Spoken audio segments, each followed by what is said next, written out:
Honestly, it feels like a bit of a rough time for video games right now. I remember growing up and hearing about the dark age of gaming, the early 80s, when honestly it looked like the industry itself could be snuffed out. Now, we're not there right now, but we're dealing with a ton of really negative factors right now affecting the industry, and I want to talk about them today because it affects a massive part of what this channel covers. Yes, Star Wars, but as we're seeing today, also more directly Halo. Before we get into the video though, just two quick things. First of all, I've been back streaming on Twitch. We've got a very small presence over there. We're getting like 20 viewers, which is totally fun. But if you do want to join, I'll put the link down below. Yesterday, we did the end of Wind Waker. Today, I think we're going to play Rematch. Also, I would be a fool to not at this point mention the Stop Killing Games petition. If you're in the UK or the European Union, you can help hopefully force legislation to put the ownership of video games back in consumer hands. And no, you can't sign if you're a Canadian like me or an American outside of EU or the UK really,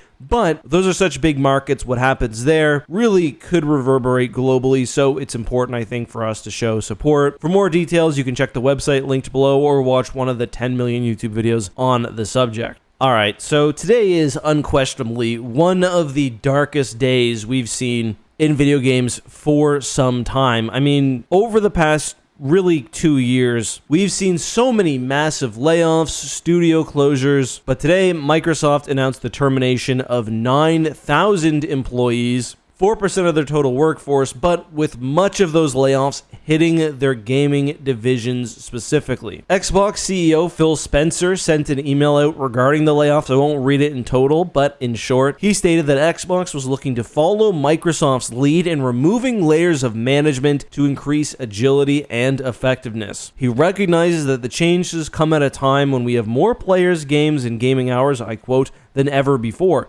Our platform, hardware, and game roadmap have never looked stronger. He says the company is going to protect what is thriving and concentrate efforts on areas with the greatest potential. The rest is really corporate speak, and I took 2 bits, really, the ones I referenced from his memo. He claims that they're looking to really eliminate management. It's early on, but that doesn't seem like it's the case. It seems like people have more or less been proportionally hit by these layoffs across the different levels of Xbox. For example, one of the big pieces of news is that the Initiative is closing down. That's a studio working on the Perfect Dark revival. I'm a little heartbroken by this, to be honest. The N64 Perfect Dark is one of my favorite games of all time. I'll admit I was a little wary of the gameplay showcase they put out, but it seems like that may not have been representative of the game totally. It sucks for Rare fans though, because we're losing the Perfect Dark sequel, a Rare IP which was being worked on, and other unannounced projects. But again, whether you believe his words or not, Windows Central is reporting as well that studios like Blizzard and Activision suffered heavy layoffs across their QA, sales, marketing teams, and more, while also acknowledging that, yes, production and game management roles specifically are being reduced. But I said I pulled out 2 things from this. The other, the seeming effort to placate shareholders here. And I mean, listen, Microsoft is a publicly traded corporation. I get that's part of their job, but it's just a bit strange to contrast the apparent total success of the Xbox brand right now with the need to cut a ton of people now and earlier in the year. In total, by the way, Microsoft in the past year has laid off 15,000 people. That's a lot. Honestly, I wish there was a bit more transparency here. Like, when it comes to shuttering the Perfect Dark studio, although I don't like it, I understand it. It seems like the game is having problems. The vertical slice we saw wasn't representative of what the game may have looked like, and it was cooking for a while. But I mean, Xbox has been a distant third for a while now. I say that as someone who grew up with an Xbox, who loves Halo. I think they're doing the right thing by trying to reach greater audiences with their games, focusing on Xbox less through its importance as a console and more through Game Pass and the experiences releasing through Microsoft. But it just seems like, especially with all the studios they gobbled up and everything else, they've tried so much and they've failed. But I know you guys are probably here for the Halo talk, so let's break into that. I'll give some credit to Rebs Gaming for this and link to his Twitter account down below. He looked in specifically to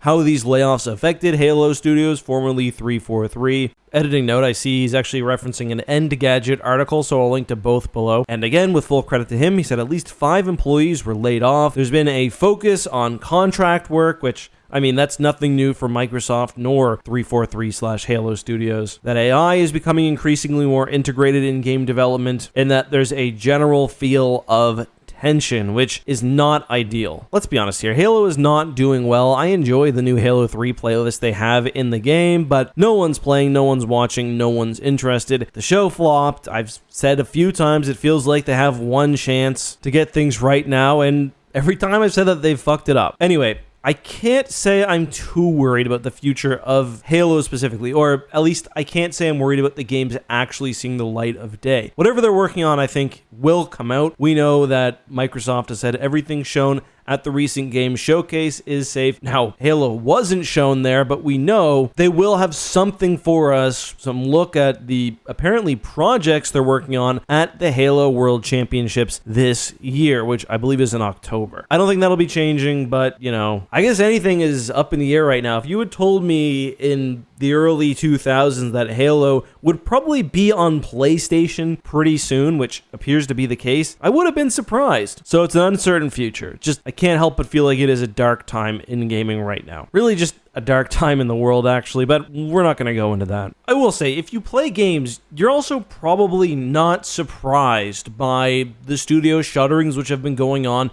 across the industry. AAA games just aren't working right now. Still, there is a ton of joy to be had in gaming. Indie games are maybe more exciting than they've ever been, but for me especially, I'm really into retro games and emulating. We say retro games. When I started, that meant, you know, Atari, maybe NES. Now people are talking about GameCube and referencing it as a retro game.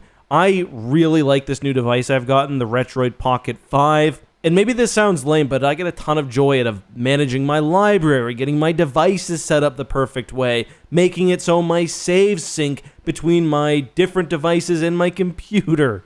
All right, we're going to end this video with a quick hashtag AskEck. I don't really like doing news videos anymore, pure news videos, so we'll work a bit of lore in. Billy asks, why did the good guys like the New Republic keep using ISDs? Could they not have gone with something less Imperial, or was the ISD shape the optimum design? It does seem like in Star Wars Legends, the New Republic didn't have the same concerns with Imperial branding as the canon New Republic did. That's not to say that there weren't efforts to separate themselves. The Viscount was a Star Defender class instead of a Super Star Destroyer. The first true New Republic ship, the MC-90, was also purposefully distinct from a Star Destroyer, but yes, later we do see more and more triangle shapes make their way into New Republic services. For one, when talking the post-Yuuzhan Vong era, part of that fact is that the New Republic and the Empire really came together under the Galactic Alliance. I mean, at the beginning of Legacy of the Force, Pelion is the GA's supreme commander. Another factor is that a lot of the same people who were making Imperial ships were making New Republic ships. Blissix, for example, designed various Republic Star Destroyers, having previously created the Victory, and we also would have seen the same shipyards, whatever else. I also do think the New Republic really had to up their firepower, so they went with more or less standardized designs with, for example,